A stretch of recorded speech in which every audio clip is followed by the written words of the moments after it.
This week, we're bringing it back to the workplace with some workplace bullying. We'll discuss it after I hit this music.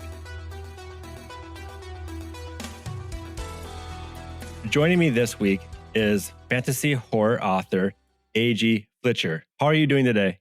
I'm good, and you? I'm doing great. It's a cold, rainy day here in Minnesota. I'm not sure what your weather's like. No, I was just going to say, usually here in British Columbia is mostly rain and cloudy days, but today's not so bad. So, Andre, you worked at a job for quite some time, and Hmm? then a new boss came along. Tell us about that experience. Yeah. So, what's so strange about this additional authority figure that we had is that the understanding of hierarchy and overall chain of command felt warped, where we couldn't tell what power this man had, and he mm, tried to essentially increase his power as fast as possible. So this is kind of a bit jumbled in terms of timeline, but when I did my performance review before leaving, um, he told me that without my consent or knowledge, and this was before he absorbed my department, which was maintenance. He had recorded me on his phone when I was doing a radio call to bring evidence to me when he absorbed the maintenance department to give an example of what he doesn't like in terms of his understanding of good communication within multiple departments. And before I could do a retort, he defended himself, saying it wasn't for anything malicious. I was just using collecting examples for whenever I have to correct people. I'm like, okay, but you went under the presumption that that I would be under your control, which is so weird and very villainous to me. So I was holding my tongue. I was trying to at least try to be just a because I knew that I was going to leave eventually. Yeah. So I was like, there's no reason for me to pick a fight with this guy. And I know his type, so I know that he doesn't care. He doesn't care about feelings. He'll just do whatever he has to do to make himself powerful. And there were so many things that happened throughout that year. Like, for example, I heard these weird stories from the women there that said that his way, he did this with me too. This is still connected to me, but with women especially. He would do this dominant thing where he would turn his hand over top of your hand when he shakes your hand, so that when he squeezes it as hard as he can, his hand is on top, so that he stays in the dominant position, so that you cower towards him. And there was this one woman who told me that he squeezed her hand so hard that it hurt her for like 2 hours. Like she couldn't do her job. So that was obviously a male insecurity thing that he was exercising over people. But because of my background in martial arts and having strong hands due to mechanical work and just being a maintenance person for so long, and I have fat hands for 5'4", he couldn't do that to me. He went like this, but because of my practice in wrist manipulation, and I knew what he was doing, I went from here to doing what he did to people, so that he understands I don't tolerate bullying regardless of position of power. So that's how it all started to unfold. And he did this really weird thing with the whole maintenance team before he was in our control, or we were in his control. He would park behind our staff room and walk through our staff room as we're like on our coffee break or whatever. Like only when we're there, not like he's like trying to steal stuff. More like he wants to show his presence, that we will get used to the image of intimidation. And then eventually over time, he would try to be extremely nosy with our equipment.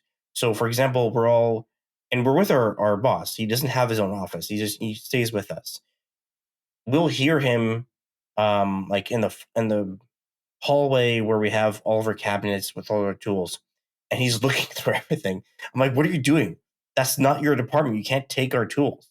if you really need them, then ask us. But we're gonna say no mostly because we're using those tools every day.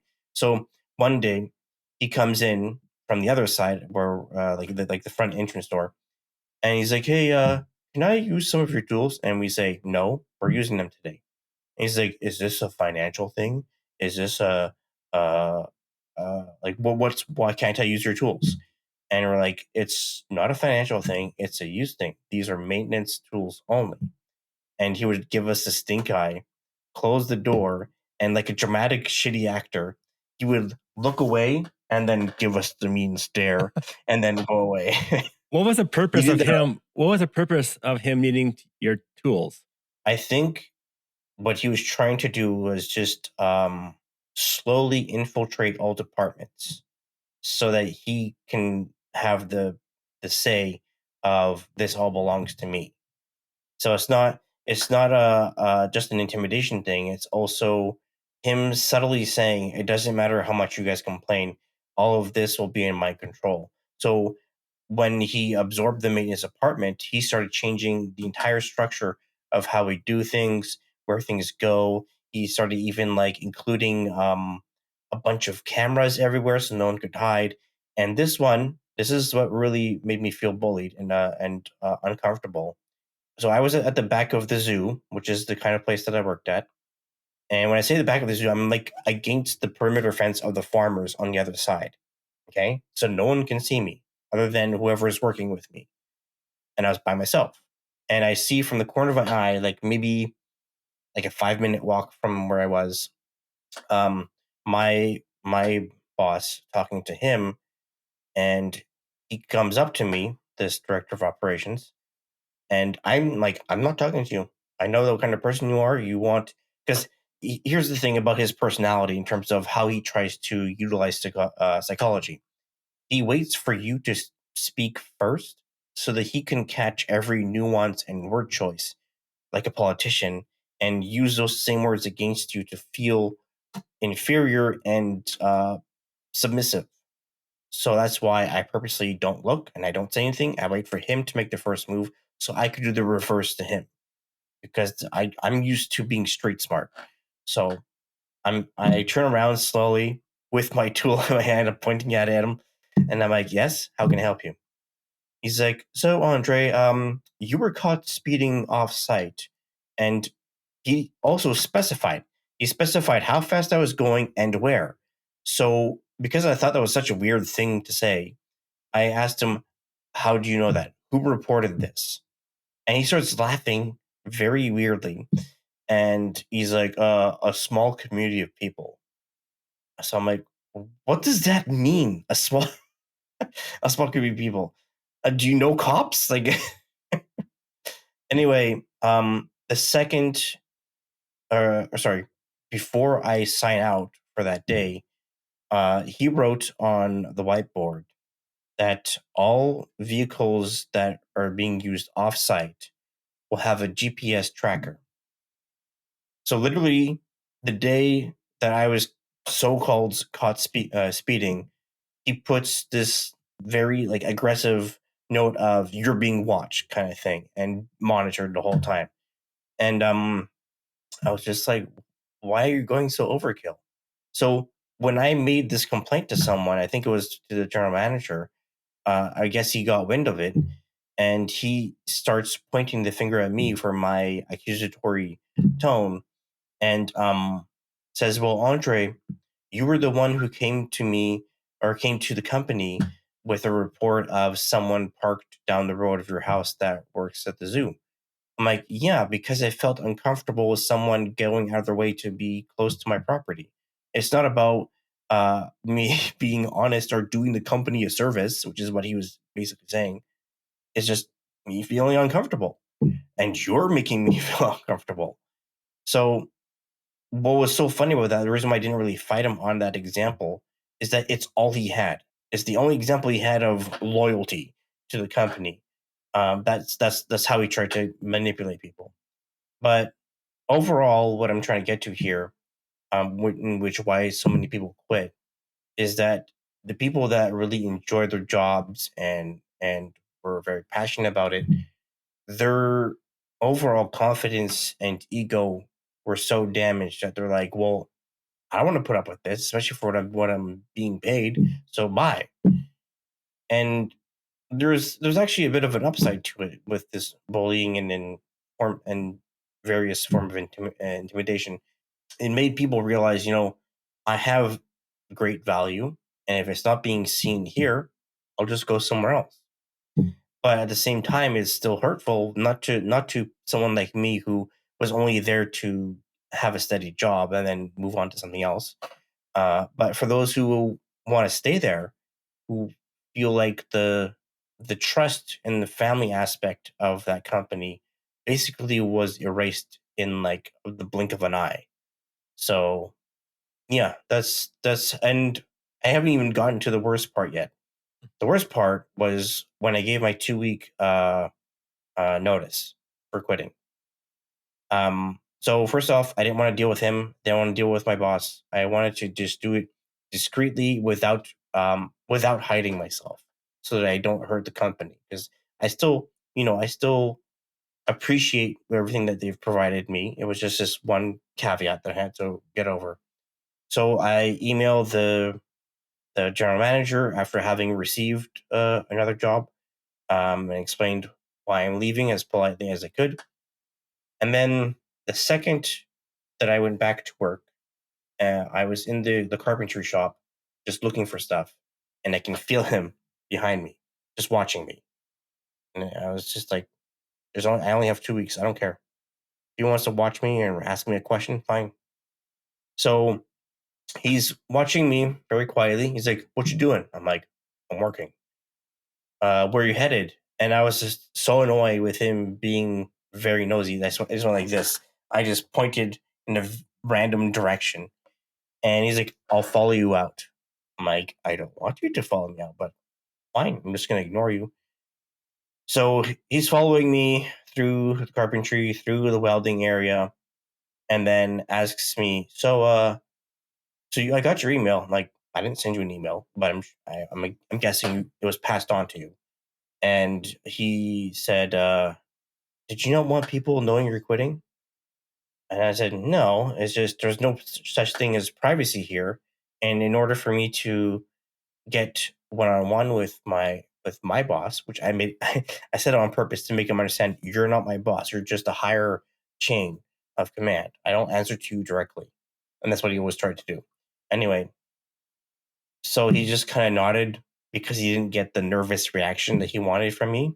So he redirected his like festering energy to intimidate someone, to someone that was smoking where he wasn't supposed to, even though he wasn't really in violation, but he called it a violation because he has this knee jerk reaction to feeling to really need to keep his, how can I put it, his insecurities away from him by downloading them onto others that don't want to be, I guess, scrutinized for every little thing that they do. Why did a company need to hire a director of operations to begin with? I think essentially what the owner was trying to do with this additional thing is the maintenance department was quite vocal with what we need in terms of expenses, how things should be done, that we can't rush. What we understood is that because the maintenance department over the years had been quite vocal about, let us do our job to the capability that we are with the budget you have given us. You want us to uh, attempt multiple projects at the same time, but you don't have the budget to do every single step of every project, therefore causing you to slow us down by doing one step of each project so nothing gets done. And before this director of operations came, we had a basically what's called a quality inspector or slash maintenance supervisor that made sure that within the budget and and have the ability to cut whatever corners we could, help us accomplish projects. So when there was a kerfuffle and he left the company, the owner wanted to increase the speed of production. So he hired this person of authority to basically, over time, absorb the maintenance department, make sure we're not breaking any rules, that we're not hiding or slacking, and get our stuff done. But what was so contradictory to that agenda is that because he was still mainly focused on the front entrance and maximizing the overall first impression appeal to guests coming in, he tried to get us to do projects for him, which is, nothing related to the animals, which is what our focus has always been. That's what we're paid to do, is to make sure all of the enclosures are safe for the animal, for the guest, and that people understand that this is not a cage. This is a wild, free animal that needs certain necessities and space, and therefore there's constant updating, troubleshooting anything that could be harmful to the animal or guest. So we had to keep explaining that to him, that we have priorities that have to do with the animals, because that's what the company is selling, is the animal, and not amenities. Like that has nothing to do with us. I mean, it makes sense because he doesn't come from a background of animals, so he felt like he had to uh, maximize whatever he understands, whatever's familiar to him and his world, and therefore that's why there was so much riffraff between him and maintenance, because maintenance was like, well, I'm passionate about these animals and you're not.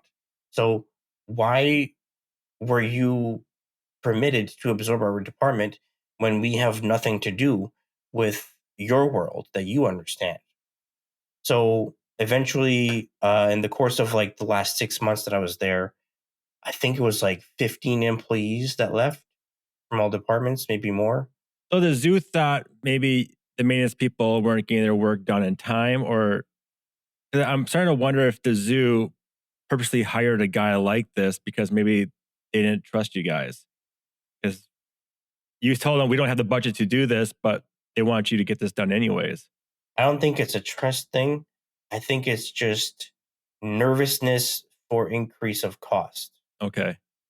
So it's not about not trusting the employees. It's about trusting the the how fast we were getting things done within their budget and their overall goals for increasing the zoo's income.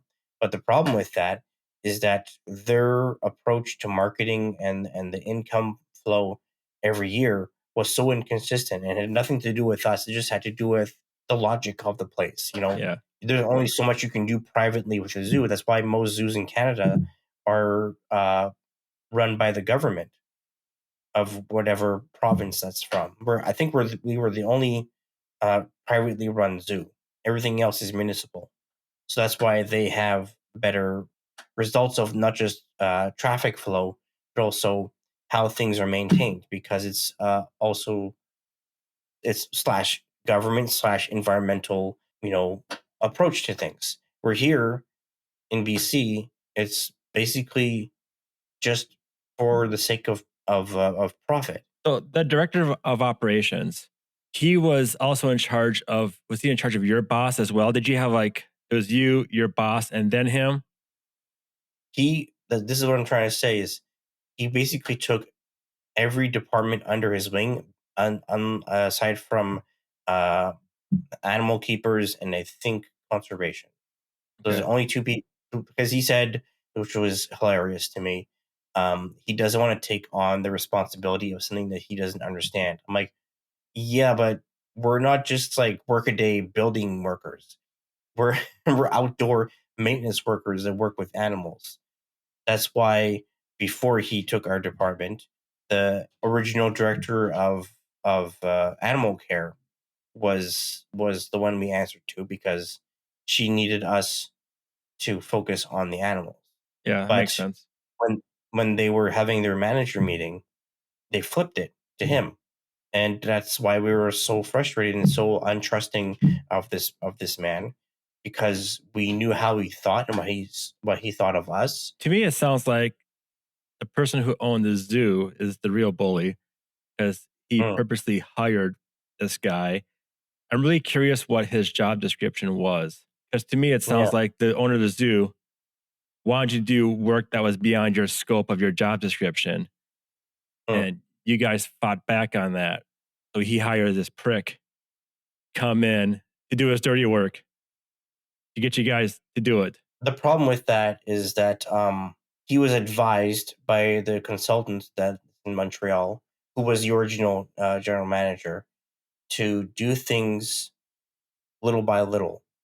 So even if there is this agenda of gaining power, that you can't just come flying in and make all these crazy changes in one shot and expect everyone to just be like, okay, I will oblige. No, Yeah. that's not how it works. Because before this guy came, the zoo was treated basically like the property manager's backyard, and we're just his little extended family because he lived on site too. So Yeah. he was passionate about this place. But what was so strange to me, even though the people in power weren't in accordance with this agenda, they just obliged. What I still find interesting is that the guy recorded your conversation without telling you first. You know what was crazy about that though? So that was during my performance review. Usually it lasts 5-10 minutes. Yeah. It lasted an hour and a half. And because of that, my coworker, who was supposed to help in a freezing cold river just off site and get rid of some debris that was increasing the the water level, which was making everything flood in the zoo, he ended up slipping several times and throwing his back out and was out of work for a week because I wasn't there to help him. So that means that this man not only did time theft with me, but asked me incessant questions that didn't have anything to do with my performance, causing an employee to injure themselves. I mean, mistakes happen, but I could have helped prevent that mistake. Yeah. He was trying to So get dirt. He was trying to get dirt on you so he yeah, can, he asked me some really funny well, not questions. just on So you, but he wanted to get the idea of what's going on in this zoo with the maintenance department so he can go yeah, back after some other so people. he asked me these questions that was like, you can't ask that. Like one was, okay, Andre, if it was between you and this other guy, who would you fire? I was like, What? you can't ask me that, and why would I say me? Yeah, exactly. And then he would say things like, okay, if everyone else was fired and it was just you, would you be okay with that? I was like, are you saying that I'm such a doormat that you're just going to let everyone go? And I'm just going to, yes, okay. So I was trying not to yell. And it was so funny. Uh, this is something that I learned over time with my martial arts and just overall understanding people. The people that feel less in control use their hands a lot when they're nervous. Yeah. So he was doing that to me the whole time. Where I guess I mentioned a long time ago that I did karate, and he does jujitsu. So he's like, Andre, you're slow, and you did martial arts, so you need to have a quick reaction. And he was actually doing that gesture, A like to my quick face. reaction to what? A quick reaction for what? He means like how I go about my job, and I was just like, fuck yourself, like what Yeah. are you doing? So when he was doing that gesture and he saw that I wasn't blinking, and I was laughing in my head because he was doing the same thing with the owner when he was talking to him, because the owner was upset that he wasn't doing his other job, which was to increase the income of the zoo. So apparently he had this really wacky idea of kicking us out from our staff room and our carpentry area and the welding area and turning that into a freaking arcade. I was like, why do you want more electronics in a natural environment? Exactly. And also, that's not really going to give you the added income unless you're charging people an entry fee to go into this arcade. And that's what I mean by he was really out of his element, but trying to force it to work for his benefit as opposed to the zoo's benefit. So I was like, you know what? If this director of operations had a strong background in animal care or at least worked in the zoo as a director of operations, that would make more sense because then he would understand how to make the animals the highest form of income. That is what you're supposed to be selling. And when I say selling, I don't mean people are paying to see the animal. They're paying for the opportunity to see the animal because the animal has the option of being out in the middle of the field as opposed to right in your face. You Yeah. can't like clap your hands and expect them to be at your door. So yeah, it was just such a mess being there. Sounds like to me the owner of the zoo was the bully, and he wanted you guys to do more work beyond your scope of practice to save money. And that wasn't your that's not part of your job. Your job is to take care of the animals and make sure that their cages are safe, whatever, which is very important because if something happens where they get out, there's a huge problem there. And it sounds like Yeah, he did an interview, found the guy with the, I don't know, who was just a jerk. I don't know a nice way to say it, but uh, purposely hired him and say, hey, I want you to get these guys intimidated or scared enough to do extra work for me. I don't know. It I seems think like the guy, the director of operations, was doing his job that he was told to do because the owner made him do it, which I think the owner finally realized it um, wasn't I good. mean, that makes sense, but the other theory that a coworker and I had, which we left basically at the same time, and we were the most like seasoned workers. We were the both workers that had been there the longest. Our theory was that he was also there to get rid of the strongest minded people, the ones that are the most vocal and honest. Well, yeah, because That they'll say yes and they can do more work. That's beyond their scope of practice. That makes sense. yeah. So because Which we is, weren't willing to work past the dollar that we were making, it sounds like it was a good decision to leave that place because it wasn't just a director of operations; it was the zoo itself. It was the owner of the yeah, and zoo. Andre, you said you're also a writer. Tell us how people can get a hold of you or find your books. you can find my books on Amazon in Kindle and paperback format. My series Boone and Jacques and Black Rose Cocoon is what's available. It also sounds like you could write a horror story about your zoo work. Yeah. Well, the first horror book I've written is just this one, Black Okay. Rose Cocoon. Okay, which is about a female serial killer, but instead of focusing on her, I focused on the people because with my experience of working at the zoo and various jobs and um, listening to people, um, I focus on the diversity of pain and reaction to events, and how do we patch ourselves up, whether it's through bullying or heartache, uh, trauma, all that stuff that can really test your pure will. That was really what tested me at the Zoom is seeing my pure will and how much I was willing to put up with. Yeah, it sounds like that was a great choice. The owners of the zoo was completely being the big bully who hired somebody to do their bullying for them. But Andre, it was great talking to you today and hearing your story. Thank you for sharing it, and I hope you have a great day. Thank you for listening to me. And for myself, you can always find us at our very own website, which is www.breakingbullying.com.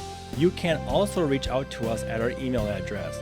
If you have a story of your own bullying to share, or for whatever reason you want to get a hold of us, our email address is breakbullyinghere@gmail.com. Now, if you're a victim of bullying and you don't know where to turn, there is online resources to help you. The first is the government's very own anti-bullying website, and the address is www.stopbullying.gov. And other online resource is www.pacer.org/bullying. Now, if you have had thoughts of suicide or of self-harm, we implore you to stop. Reach out to the National Suicide Hotline. That number is very simple. It's 988. I'm Tim Flynn, and thank you for listening, and we will be back next week to continue the conversation to break the silence on bullying.